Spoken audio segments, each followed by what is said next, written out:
The sound that woke me up for 37 straight days wasn't my alarm clock. It was the grating scrape and hollow thud of my trash can being violently knocked over. It was a daily message from Carol, the self-appointed queen of our HOA, a petty display of power to remind me who was in charge.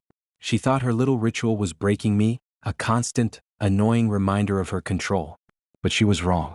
She had no idea that her obsession with my trash can was fueling my own. With every shove, she wasn't just knocking over a plastic bin. She was helping me perfect the trap I was building. She thought she was winning a war, but all she was really doing was counting down the days until my revenge was ready. How do you build a trash can that can catch a Karen? It had taken me years of saving, of late nights and early mornings, to finally get the keys to the house on Maple Creek Lane. It was everything I had ever wanted. A small, sturdy home with a porch for quiet mornings and a backyard big enough for a dog I hadn't adopted yet. The neighborhood was the very picture of suburban peace, with manicured lawns, towering oak trees, and the faint, distant sound of children playing. For the first few months it was perfect. I spent my weekends painting walls, planting a small garden, and getting to know the rhythm of the community. Life was simple, quiet, and exactly what I'd been working toward. The unofficial guardian of that quiet rhythm was Carol. She lived in the immaculate two-story house directly across from me, a home that looked like it was perpetually staged for a magazine photo shoot. Carol was the president of our homeowners association, a title she wore like a military rank. In the beginning, our interactions were pleasant enough. She brought over a welcome basket filled with homemade muffins and a copy of the HOA bylaws, a binder so thick it could have stopped a bullet. She had a smile that was wide but never quite reached her eyes, and she had a habit of observing the neighborhood from her front window, a silent sentinel ensuring everything was in its proper place. I saw the first red flag a few weeks in. I watched from my kitchen as she walked over to a neighbor's yard with a ruler, knelt down, and measured the height of their grass. A few hours later, a friendly reminder email from the HOA about lawn maintenance standards went out to the entire neighborhood. She never confronted anyone directly. Her power was wielded through passive-aggressive emails and a shared understanding that Carol was always watching. She was the architect of the neighborhood's perfect facade, and any crack in that perfection was treated as a personal insult. Still, I was a rule follower. I kept my lawn neat, my hedges trimmed, and my house in order. I had no reason to believe I'd ever end up on her radar. The problem, as it turned out, was garbage. Specifically, the placement of my city-issued trash can.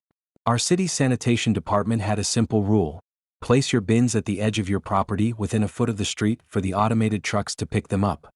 So, every Tuesday night, I'd roll my large dark green plastic bin down my driveway and place it exactly where the city told me to. For a month, this was a non-issue. Then one Wednesday morning, I found a laminated note tucked under the lid. Per HOA Bylaw 74C, it read, "All waste receptacles must be stored out of public view except on collection day, and should not be placed in a manner that detracts from community aesthetics." It was unsigned, but I knew exactly who it was from. I thought it was a mistake. I had, after all, only put it out on collection day. The next Tuesday I did the same thing. This time, the note was taped to the front of the bin. It was the same message, only this time the phrase "detracts from community aesthetics" was underlined twice.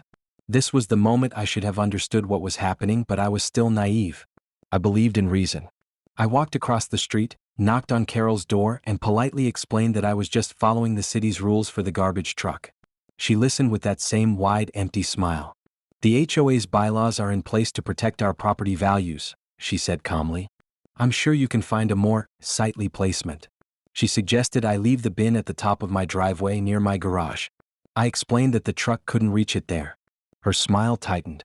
"Well," she said, her voice dripping with false sweetness, "we all have to make compromises to keep our community beautiful, don't we?" I walked back to my house feeling a mix of confusion and frustration. This wasn't a negotiation, it was a command. I decided to ignore it. I wasn't breaking any rules, not the city's and not the HOA's as far as I could interpret their vague language. The next week I found my trash can had been moved. It was pushed a few feet up my driveway, just far enough to be out of the truck's reach. I missed the collection. I had to drag a full heavy bin back to my garage and wait a whole week. The week after that, I placed it at the curb and waited. I watched through my window as Carol left for her morning walk, saw her pause by my driveway, and with a deliberate, firm shove, she moved it again. This was her new game. A petty, silent war. And it was only after a month of this ridiculous back and forth that she decided to escalate, moving from simply relocating my trash can to knocking it over entirely, spilling its contents onto the street. And that's when my quiet, peaceful life on Maple Creek Lane officially ended. The sight of my garbage strewn across the pristine asphalt of Maple Creek Lane was a declaration of war. My initial shock curdled into a cold, hard knot of fury in my stomach. The time for polite conversations and reasonable explanations was over. I cleaned up the mess, my movements sharp and angry, bagged the spilled coffee grounds and old mail, and marched across the street with the full intention of ending this ridiculousness once and for all. I didn't wait for her to open the door fully before I started talking, my voice tight with restrained anger. I told her I knew she was the one knocking over my can and that it needed to stop. Carol listened, her expression a perfect mask of bewildered innocence. "My goodness," she said, placing a hand on her chest in mock horror. "Are you accusing me of something?" She denied it all, of course. She suggested it must have been the wind, or perhaps a large raccoon. The condescension in her voice was infuriating. When I told her it had happened every week like clockwork, she simply tilted her head. "Well," she said, her voice turning steely beneath the sugary surface. "Speaking of trash, I did notice the spillage this morning. It's a clear violation of Bylaw 82F, Maintenance of Public View. We can't have garbage creating an eyesore. I'll have to issue a formal warning." I stood there speechless. She had taken her own act of vandalism and twisted it into a violation against me. I was being written up for the mess she had created. I walked back to my house, the warning email already hitting my inbox, feeling a profound sense of helplessness. It was brilliant in a twisted, diabolical way. She had made it my word against hers, and she was the one with the official HOA letterhead. I realized then that I wasn't fighting a person. I was fighting a system she had built around herself like a fortress. Logic and reason were useless. If I was going to win this, I needed undeniable proof. That weekend, I bought a small, discreet wildlife camera, the kind used by nature photographers. It was motion-activated, weatherproof, and could be easily hidden in the thick foliage of the azalea bush that sat by my front porch, offering a perfect, unobstructed view of my driveway. Installing it felt like a small act of rebellion. As I adjusted the angle, I felt a strange mix of paranoia and empowerment. I was resorting to surveillance to catch my neighbor in a petty act of harassment, and the absurdity of it was not lost on me. But the thought of capturing her in the act, of finally having the irrefutable proof that would wipe that smug, innocent look off her face, was a powerful motivator. The following Tuesday night felt different. As I rolled the trash can down to the curb, it felt less like a chore and more like setting a trap. I went to bed with a nervous energy, and the next morning, I didn't even wait to hear the familiar crash. I went straight to my laptop, pulled the memory card from the camera, and clicked on the latest video file. My heart pounded as the grainy, nighttime footage began to play. And then there she was. At 5:30 a.m., Carol, dressed in her power walking outfit, marched directly to the can. She glanced left, then right, and then, with a swift, decisive kick, sent it toppling over. The footage even caught the flicker of a self-satisfied smile on her face before she turned and walked away. A wave of pure, unadulterated triumph washed over me. I had her. It was all there in crisp, high-definition video. The gaslighting, the fake concern, the lies, all of it was about to be exposed. I spent the next hour drafting a formal complaint to the HOA Board of Directors. I was professional, courteous, and laid out the facts of the ongoing harassment, culminating in the video evidence which I attached as a downloadable link. I described it as a clear pattern of vandalism and targeted harassment by the HOA president herself, and I requested the board take immediate action. I hit send, leaned back in my chair, and allowed myself a moment of satisfaction. The game was over. The response came in less than an hour. My stomach dropped as I read the subject line. Formal warning and fine issued 12 Maple Creek Lane. It wasn't a reply to my complaint, it was an attack. The email, sent on behalf of the entire board but written in Carol's unmistakable, passive-aggressive prose, completely ignored my allegations against her. It didn't mention the video, the harassment, or the vandalism. Instead, it pointed to another bylaw, 112A, regarding property modifications. It has come to our attention, it read, that an unapproved external electronic device has been installed on your property. Per the bylaws, all external modifications, including but not limited to security systems, must be submitted to and approved by the Architectural Review Committee. They were fining me. For the camera. They had used my own evidence against me to levy a $100 fine. The email coolly informed me that the fine would double if not paid in 30 days and that the unapproved device must be removed immediately. I felt the air leave my lungs. It was a perfect checkmate. Any evidence I gathered would be deemed inadmissible because the act of gathering it was a violation. She had turned her fortress into a labyrinth, and I was trapped inside, getting fined for trying to find my way out. The system wasn't just rigged, it was designed to protect her at all costs. She wasn't just the HOA president, she was a dictator, and the bylaws were her royal decrees. For a week I was defeated. I paid the fine, my hands shaking with rage as I wrote the check. I took down the camera. And the next Tuesday the can was knocked over again. The daily ritual of her petty victory continued, and now it felt even more humiliating. But as the days wore on, my despair began to harden into something else. It was a cold, quiet resolve. Playing by her rules was a fool's errand. Reporting her to her own cronies was pointless. A legal battle would be expensive and exhausting. If I was going to beat her, it couldn't be through rules or bureaucracy. The solution had to be tactical. It had to be physical. It had to be something the bylaws had no language for. I started spending my nights in the garage, scrolling through online forums on my laptop. I dove into a rabbit hole of engineering websites, DIY project blogs, and even military-grade hardware patents. I wasn't just looking for a way to stop my can from being tipped over. That was too simple. Anchoring it to the ground could be deemed a landscaping modification. Making it too heavy could violate city weight limits for sanitation workers. No, the solution had to be elegant. It had to be something that was, for all intents and purposes, just a normal trash can.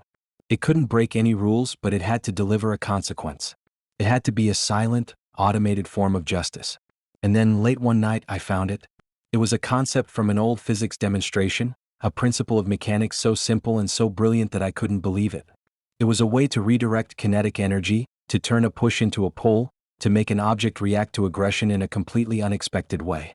The idea began to take shape, evolving from a rough concept into a detailed blueprint. For the first time in months, the frustration and helplessness were replaced by a surge of creative energy.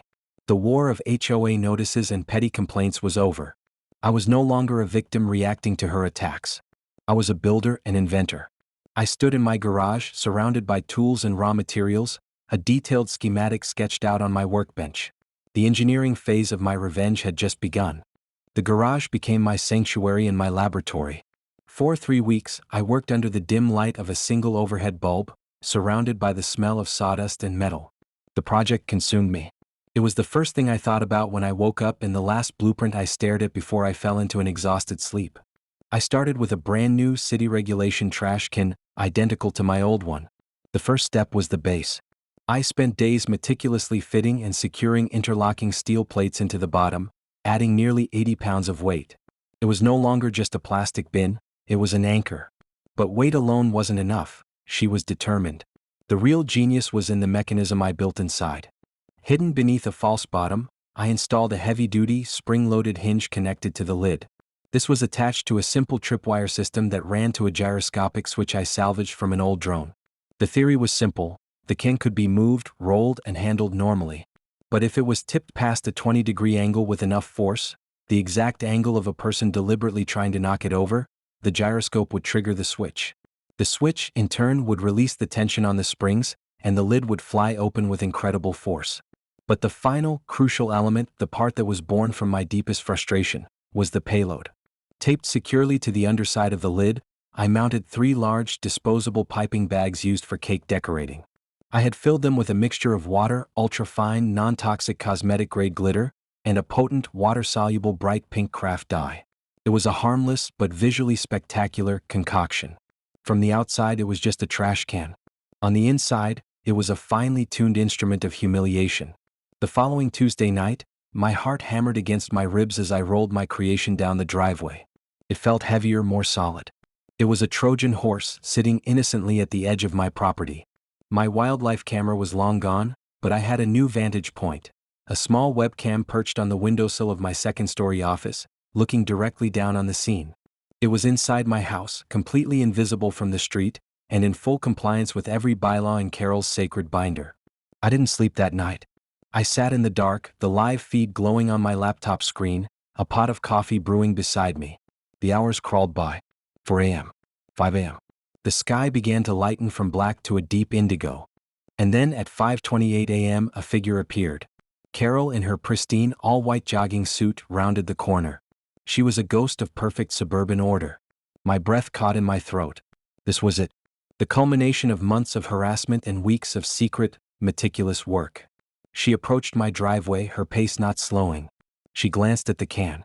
For a split second, she seemed to pause, perhaps noticing it was cleaner, newer. I saw a flicker of what might have been suspicion, but it was quickly replaced by her usual arrogance. She probably assumed I had simply given up and bought a new can, a silent act of surrender. She didn't even break her stride. In one fluid, practiced motion, she swung her leg, aiming her foot at the side of the can. This was the moment I had replayed in my mind 1,000 times.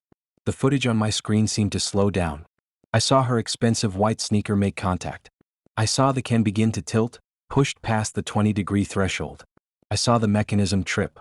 The result was instantaneous and glorious. It wasn't just a crash, it was an explosion.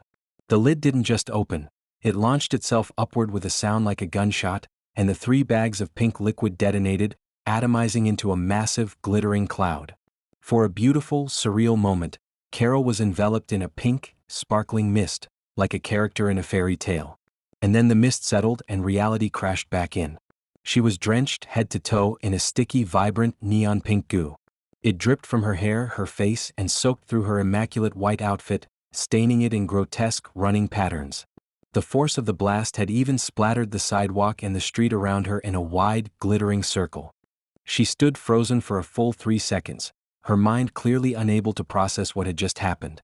Then came the shriek. It was a sound of pure, unadulterated rage and disbelief, a high-pitched, piercing scream that shattered the morning's silence. The lights in the neighboring houses began to flick on. A window slid open. A front door creaked. The entire neighborhood, her loyal and fearful subjects, was waking up to the sight of their queen, their perfect, untouchable HOA president, standing in the middle of the street looking like a melted flamingo. Her head whipped around, her eyes wide with fury, locking directly onto my house. The mask of civility was gone, incinerated in the pink explosion. This was the real Carol, raw and unrestrained. "You," she screamed, her voice hoarse with rage. "I'm calling the police. This is assault. Vandalism." That was my cue. I didn't hide. I didn't stay behind the window. I walked downstairs, poured myself a fresh cup of coffee and opened my front door. I stepped out onto my porch and took a calm sip, looking at the scene of beautiful chaos unfolding on my curb. She saw me and her fury intensified. "You did this." I took another slow sip of my coffee and looked from her to the can and back again. I let the silence hang in the air as more neighbors peeked out their doors, drawn by the commotion. Finally, I lowered my mug and spoke, my voice calm and clear enough for everyone to hear. "My trash can, Carol?" I asked, a hint of feigned concern in my voice. "It looks like something inside malfunctioned when you kicked it. You know, you really ought to be more careful with other people's property." Her mouth opened and closed, but no sound came out. The word "kicked" hung in the air, a public confession broadcast by my own lips. Her accusation had become her admission. The neighbors stared not at me but at her. They had all lived under her thumb, enduring the passive-aggressive emails and the ruler-based lawn inspections. And now they were watching her, dripping, defeated, and exposed as the petty vandal she truly was. She stood there, drenched in the evidence of her own obsession, her reign over the neighborhood dissolving in a sticky, glittering puddle right before my eyes. She had finally pushed me too far, and in doing so, she had triggered a trap of her own making. The arrival of the police cruiser, its lights painting the pre-dawn street in silent, flashing strokes of red and blue, turned the neighborhood spectacle into an official event. Carol, seeing the officers, seemed to regain a sense of purpose. Her victimhood was now validated. She marched toward them, leaving a faint trail of glittering pink drips on the pavement, and launched into a frantic, breathless tirade. She pointed a shaky, stained finger at me, her voice a mixture of outrage and hysteria. She spoke of a booby trap, of assault, of a deliberate and malicious attack on her person. She was the president of the HOA, a pillar of the community, and she had been ambushed. I remained on my porch, sipping my coffee, and waited for my turn. When the officer, a man with a tired but patient expression, finally approached me, I invited him up. I spoke calmly and quietly, recounting the months of escalating harassment. I told him about the moved cans, the spilled garbage, the laminated notes, the bogus fines, and the constant, unnerving feeling of being watched. Then I brought my laptop out onto the porch. "She claims I booby-trapped my trash can, officer," I said, turning the screen toward him. "But the truth is, my trash can seems to have malfunctioned when she violently kicked it over. And I happened to have a video of that recorded from my office window. I played the footage. The officer watched intently, his expression unreadable. He saw Carol's determined march. He saw the deliberate, forceful kick. And he saw the resulting explosion of pink glitter. He watched it once, then asked me to play it again. From the street, Carol was still shouting, but her words were now just angry noise. The officer handed the laptop back to me. "Sir," he said, his voice low, "what I see here is a video of your neighbor kicking your personal property. Her admission that she was trying to move it with her foot corroborates that.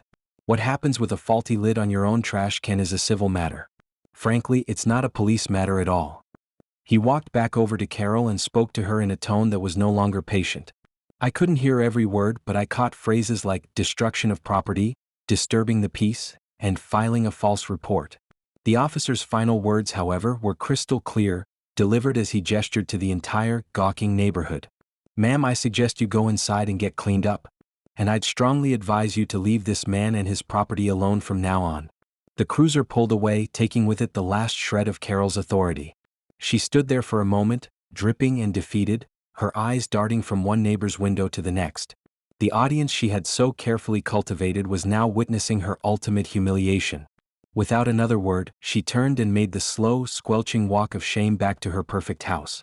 The Pink Flamingo incident, as it came to be known, was a watershed moment for Maple Creek Lane. The invisible shield of fear Carol had built around herself had been shattered. Later that day, my doorbell rang.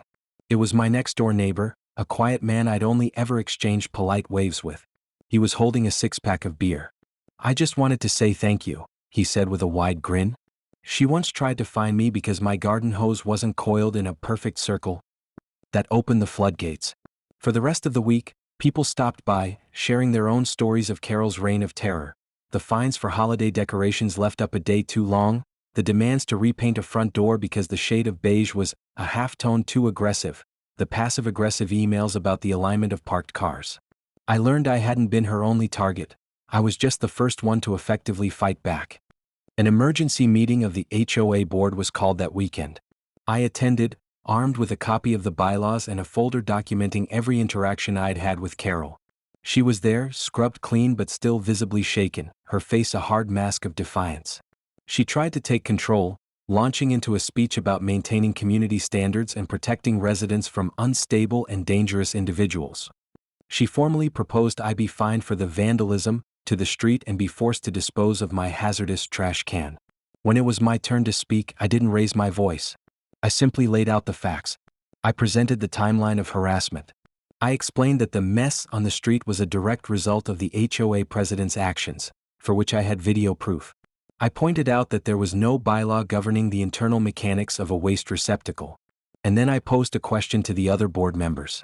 The purpose of this HOA is to protect property values and ensure a peaceful community, is it not? I asked, looking each of them in the eye. Then I have to ask, what is more damaging to our community? A trash can with a sticky lid, or a president who actively harasses residents and vandalizes their property? An emergency meeting of the HOA board was called that week and the silence in the room was deafening. Carol's allies on the board suddenly found the tabletop incredibly interesting. They couldn't defend her without looking like fools. Her power had been derived from a carefully constructed illusion of unanimous, absolute authority. But the Pink Flamingo incident had revealed her for what she was, a bully. And nobody wants to be on a bully's side when they're losing. A motion was made not to fine me, but to hold a vote of no confidence in Carol's leadership. It passed. She was stripped of her title, effective immediately. She stormed out of the meeting, leaving behind a legacy of petty tyranny that had dissolved in a single glittering morning. Life on Maple Creek Lane changed after that. The oppressive atmosphere lifted. A new, far more reasonable board was elected. The thick binder of bylaws was reviewed, and the most ambiguous, weaponized clauses were either removed or rewritten in clear, simple language. The neighborhood felt like a community again, not a monarchy. As for Carol, her humiliation was total. A for sale sign appeared on her immaculate lawn less than a month later. The silent sentinel was gone. I retired the special trash can, storing it in the back of my garage like a decommissioned battleship. It was a monument to a ridiculous war I never wanted to fight, but a war I was proud to have won. The quiet life I had moved here for finally became my reality. I adopted a golden retriever and we spent our mornings on the porch watching the world go by undisturbed. D. I attended, armed with a copy of the bylaws and a folder documenting every interaction I'd had with Carol. She was there, scrubbed clean but still visibly shaken, her face a hard mask of defiance. She tried to take control, launching into a speech about maintaining community standards and protecting residents from unstable and dangerous individuals. She formally proposed I be fined for the vandalism to the street and be forced to dispose of my hazardous trash can. When it was my turn to speak, I didn't raise my voice. I simply laid out the facts. I presented the timeline of harassment. I explained that the mess on the street was a direct result of the HOA president's actions, for which I had video proof. I pointed out that there was no bylaw governing the internal mechanics of a waste receptacle. And then I posed a question to the other board members. The purpose of this HOA is to protect property values and ensure a peaceful community, is it not? I asked, looking each of them in the eye. Then I have to ask, what is more damaging to our community? A trash can with a sticky lid, or a president who actively harasses residents and vandalizes their property?